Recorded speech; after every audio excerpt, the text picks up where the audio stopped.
मनुस्मृती जाळणाऱ्यांनी जर ती वाचली असती तर तिला कधीच जाळली नसती, हा डायलॉग सध्या सोशल मीडियावर खूप व्हायरल झालाय. पण आज मी तुम्हाला असं सत्य सांगणार आहे जे या व्हॉट्सअप युनिव्हर्सिटीच्या विद्वानांना कधीच समजणार नाही. पहिली गोष्ट म्हणजे डॉक्टर बाबासाहेब आंबेडकर हे कोणत्या गल्लीतले पुढाकारी नव्हते, ते कोलंबिया विद्यापीठातील सर्वश्रेष्ठ डॉक्टर होते. त्यांनी जेवढी ग्रंथ पुस्तकं वाचली तेवढ्या पुस्तकांची कव्हर काय नावं पण तुम्ही कधी ऐकली नसाल. पुराव्यांच्या शिवाय न वाचता हे अशी वाक्य बोलणं खरंच एका मूर्खाचे लक्षण आहे. आणि सर्वात मोठा ऐतिहासिक पुरावा हा आहे 25 डिसेंबर 1927 महाडचा मनुस्मृती दहन सत्याग्रह. आणि हा सत्याग्रह कोणी मांडला माहिती आहे का? हा ठराव मांडणारे स्वतः एक ब्राह्मण होते. त्यांचं नाव होतं गंगाधर नीलकंठ सहस्त्रबुद्धे.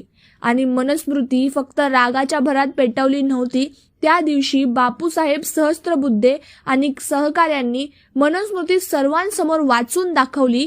त्यातली असमानता ओळखून, त्यातली असमानताची प्रत्येकाला जाणीव करून आणि नंतरच या ग्रंथाचे दहन केले गेले होते. त्यामुळे वाचली असती तर जाळली नसती ही डायलॉगबाजी थांबवा. सत्य हे आहे की त्यांनी तुमच्यापेक्षा जास्त समजून घेतली होती, म्हणूनच ती जाळली गेली.